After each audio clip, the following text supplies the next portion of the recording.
Hello guys, welcome back. Meron tayong tanggap na Vivo Y81.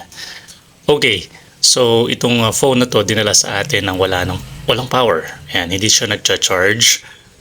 Okay, so walang indicator na nagcha-charge itong phone na to. Okay, so try pa natin ang ibang procedure para ma-check natin kung anong problema nitong phone na to. Sabi lang sa atin ay namatay, ayaw mabuhay. Okay. Ayan. So, tingnan natin. Ito, binubuksan na natin yung back cover nitong phone. Una, tatanggalin nyo muna yung SIM tray para mabilis makalas yung back cover. Okay.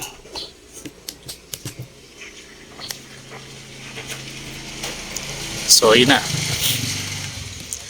Okay, so check muna natin kung ano yung problema.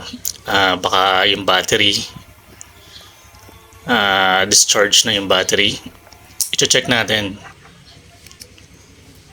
Okay, so dito gamitan natin ang tester to check kung may karga pa ba yung battery or drained na siya.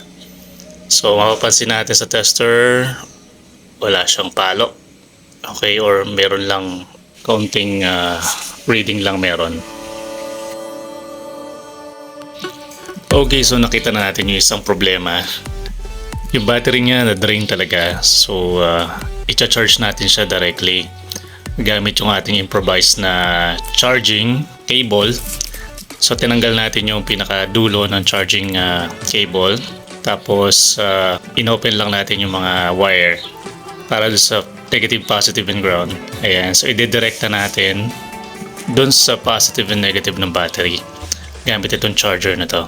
Ayan. So, bago nyo i-on yung o isaksak itong charger, syempre, make sure na hindi magkakadikit yung dulo.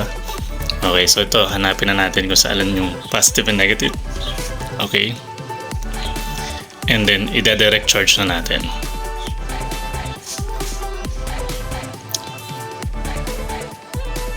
A few minutes later. Medyo matagal-tagal din itong procedure na ginawa ko kasi nga medyo nakakangawit din. So, ang tendency inaangat-angat ko rin yan, pahinga and then charge ulit. So, nakita nyo meron na siyang palo na sa 3 point something na siya. And then, tingnan natin kung magcha-charge. Okay, testing. Kabitan natin ng charger. Alright. Yun. So, lumabas na yung indicator na nagcha-charge itong phone na to. So, una, nasolve natin yung problem na battery. Pero, kailangan pa nating obserbahan ito kung yun lang ba talaga yung problema or meron pang ibang problema. Kagaya niya, nagcha-charge na siya. Tingnan natin kung mag-on. Okay. Okay, so this time nag-on siya, no? Lumabas yung logo ng Vivo. Ayan, so habang inaantay natin, pinagmamasdaan, bigla siya nagkaroon ng problema na naman. So, pangalawang problem, nag-flicker yung kanyang LCD, yung display. Okay, so tingnan natin. Kung di ka pa nakasubscribe, mag-subscribe ka na at i-tap ang inyong notification bell para lagi kang updated sa ating mga videos. Yeah, so unang hinala natin dito, LCD. Pero since sa umpisa, okay naman yung display niya. Yun lang, pag nagtagal na nakabukas, ay nag-flicker yung kanyang display. So, eto, tatanggalin na natin yung board kasi hindi natin pinaghinalaan si LCD dahil nga sa umpisa pa lang ay okay naman yung logo niya, klaro naman. Yun lang, pagdating doon sa nagbo-boot na siya or yung nagpa-process na yung booting niya, doon nagkakaroon ng problema. Eto, tingnan natin ulit.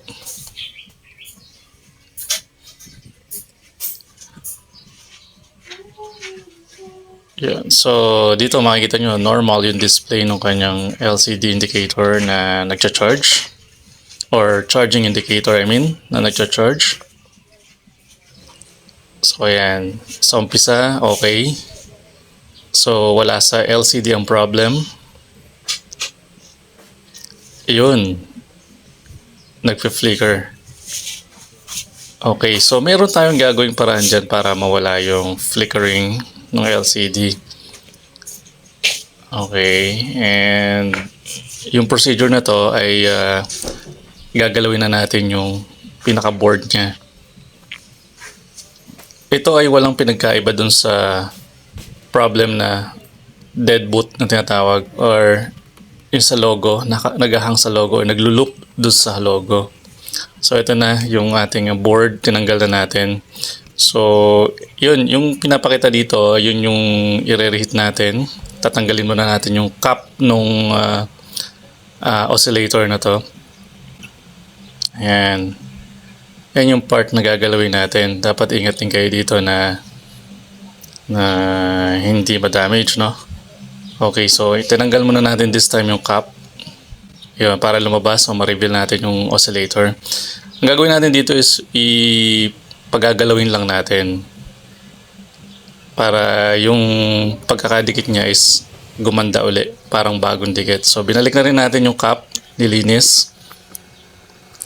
Okay, ayan. So tanggalin natin yung mga sobrang flux. Okay, nilagyan natin ng konting alcohol sa tela para ma-absorb yung mga flux. Okay, nilinis. And testing na tayo. Tingnan natin kung ito ay mabubukas na tuloy-tuloy. Alright. Ayan, so kabit muna natin tong board and testing ulit tayo bago natin tuluyang ikabit lahat ng piyesa.